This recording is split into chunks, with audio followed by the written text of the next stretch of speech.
L'objectif suivant consiste à réaliser sur un même tube 2 cintrages successifs, opposés dans ce cas, avec une valeur de cote très précise entre ces 2 cintrages.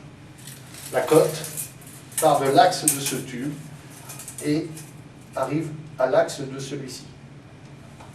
La deuxième situation consiste à réaliser sur un même tube 2 cintrages successifs, cette fois-ci dans le même sens de cintrage.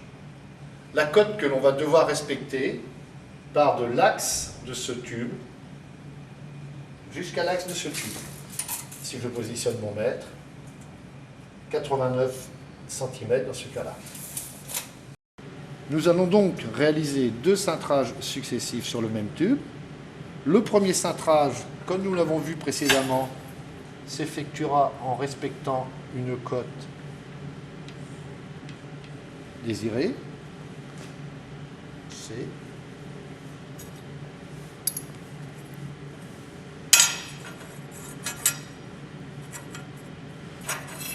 La difficulté est de réaliser le deuxième cintrage en respectant une cote qui, cette fois-ci, part de l'axe du premier tube et rejoint l'axe du second tube cintré. La première étape de ce cintrage consiste à repérer sur le tube la cote souhaitée, soit en la mesurant sur place, soit en la reportant à l'aide d'un mètre.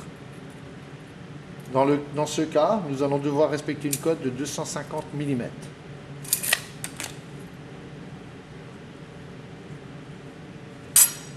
La cote, le départ de la cote est du côté cintrage, la fin de la cote est du côté du tube droit. L'étape suivante consiste à positionner le tube dans la cintreuse de telle manière que la cote, dont l'origine est le cintrage et l'arrivée le trait, soit prise par le crochet et non pas l'inverse. Je positionne la cote.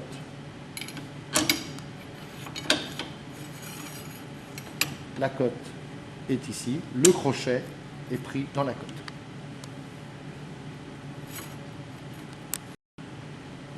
La cote étant positionnée correctement dans le crochet, la nouvelle difficulté est de positionner correctement le premier cintrage par rapport au second cintrage. Pour éviter les erreurs dans les premiers temps de formation, il est conseillé de fabriquer un gabarit de cintrage à l'aide d'une baguette de soudure. Former le premier cintrage, puis le deuxième. Ce qui permet de vérifier sur la cintreuse. Je positionne la baguette parallèlement à la forme de cintreuse et je vérifie que le premier cintrage est bien positionné dans la même position que le gabarit. L'erreur serait de cintrer en positionnant le premier cintrage comme ceci par exemple, ou comme ceci.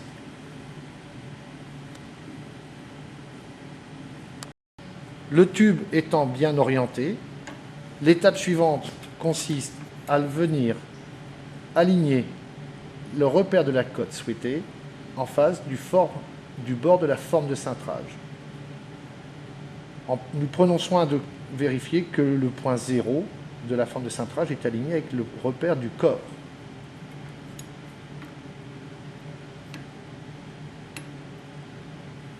J'aligne le repère sur le bord de la forme grâce à l'équerre. Repère 0, je serre. Avant de cintrer, il est primordial de vérifier visuellement la bonne planéité entre les deux cintrages. Pour le faire, il suffit d'aligner le tube avec l'axe de la cintreuse.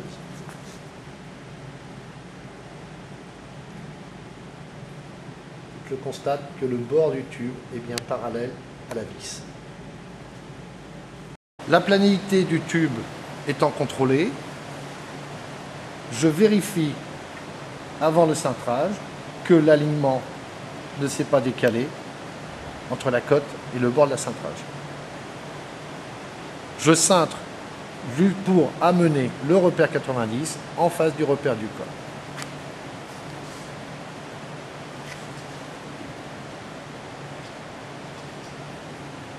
Pour compenser l'élasticité du tube, je dépasse de quelques millimètres le repère du corps. Pour la dernière étape, nous allons contrôler l'équerrage de ce cintrage et ensuite la cote obtenue. Pour l'équerrage, deux solutions.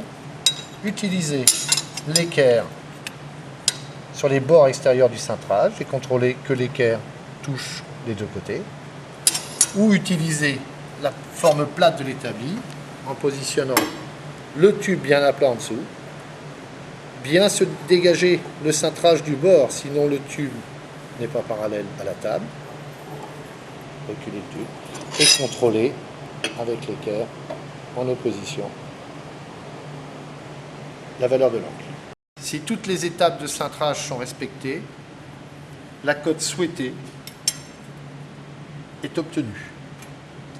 Pour vérifier plus précisément sa valeur, il suffit de disposer d'une surface plane et de mesurer, soit d'axe en axe, ce qui est difficile, mais plus facilement du bord droit au bord droit du tube, la valeur de cette cote. Du bord droit qui touche le repère au bord droit du tube, 250 mm. 250 mm. La cote est donc bonne au millimètre près.